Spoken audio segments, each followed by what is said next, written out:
একটা প্রশ্ন করি, যদি সবাই কিছু না কিছু দেখাতে পারে আর আপনার কাছে দেখানোর মতো কিছুই না থাকে, তাহলে আপনি কি দাঁড়াতে পারবেন সবার সামনে? এই গল্পটা সেই একজনের যার হাতে কিছুই ছিল না, তবুও সবচেয়ে ভারী জিনিসটা সেই বয়ে নিয়ে এসেছিল। অনেক আগের কথা, এক দেশে ছিলেন এক সম্রাট। তিনি কঠোর ছিলেন না, কিন্তু দৃঢ় ছিলেন।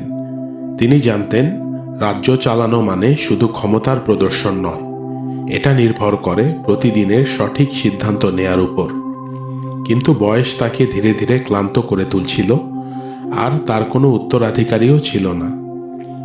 একদিন সম্রাট ঘোষণা দিলেন, রাজ্যের সব শিশুকে প্রসাদে আসতে হবে।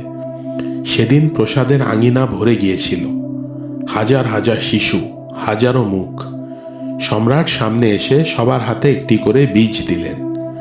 বললেন, এই বীজ তোমরা বাড়িতে নিয়ে যাবে, নিজেদের হাতে রোপণ করবে এবং যত্ন নেবে। 1 বছর পর আবার তোমরা এখানে আসবে। যার গাছ সবচেয়ে ভালোভাবে বেড়ে উঠবে, সেই হবে আমার উত্তরাধিকারী।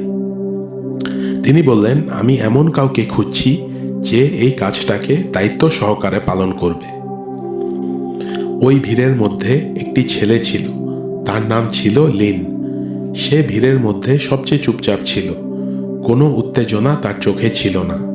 সে রাজা হওয়ার কথা ভাবেনি, সে শুধু ভাবছিল এই বীজটা ঠিক কিভাবে রোপণ করা যায়। লিন প্রকৃতি ভালোবাসত। সে জানত কিছু জিনিস জোর করলে বাড়ে না, সময় লাগে, নীরবতা লাগে। সে বীজটা 2 হাতে ধরে রেখেছিল, যেন কেউ তার হাতে একটি বড় দায়িত্ব তুলে দিয়েছে। লিন বাড়ি ফিরল। সে একটা টব নিল, ভালো মাটি বাছাই করল, ধীরে ধীরে বীজটা সে রোপণ করল। প্রতিদিন সকালে সে টবটার পাশে দাঁড়িয়ে থাকত, পানি দিত এবং সেটিকে যত্ন সহকারে রোদে রাখত। সে অপেক্ষা করত। দিন গেল, সপ্তাহ গেল, মাসও চলে গেল। চারপাশের বাড়িগুলোতে টবের ভেতর থেকে চারা গজাতে শুরু করলো। কোথাও ছোট পাতা, কোথাও শক্ত কাণ্ড। মানুষ খুশি হতে লাগলো, আলোচনা শুরু হলো। কিন্তু লিনের টব নীরবই থেকে গেল। সে নিজের চোখকেই বিশ্বাস করতে পারছিল না। লিন ভাবতে শুরু করলো, হয়তো মাটিতে সমস্যা। সে মাটি বদলালো, টবও বদলালো, আরও যত্ন নেওয়া শুরু করলো, কিন্তু কিছুই হলো না। টবটা খালি রয়ে গেল। একদিন লিন তার মায়ের কাছে গিয়ে বলল, মা, আমি প্রসাদে যাব না। মা কিছুক্ষণ চুপ করে রইলেন। তিনি বুঝতে পেরেছিলেন এই কথার ভেতরে রয়েছে ভয়, রয়েছে লজ্জা। তিনি জিজ্ঞেস করলেন, তুমি যা পেয়েছিলে তাই দিয়েই কি তোমার সর্বোচ্চ চেষ্টা করেছ? লিন ধীরে ধীরে মাথা নাড়ল।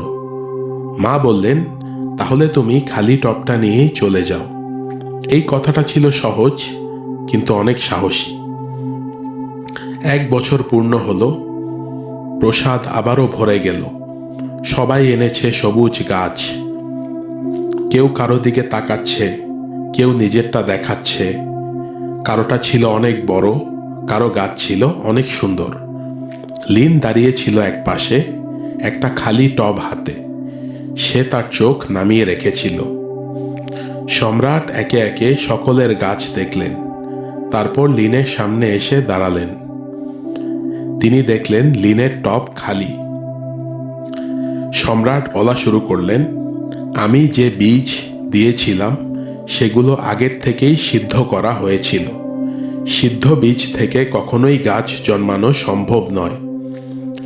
সম্রাটের এই কথা শুনে সবাই নিস্তব্ধ হয়ে গেল। সম্রাট চারদিকে তাকালেন, এরপর বললেন, এখানে অনেক গাছ আছে, কিন্তু সত্য আছে এই একটা টবে। লিন কিছুই বলল না। তার হাতে তখনও খালি টব। সে খালি টব হাতে দাঁড়িয়ে রইল। সব সময় খালি মানেই হার নয়। কখনো কখনো খালি থাকা মানে আপনি সহজ পথটা বেছে নেননি।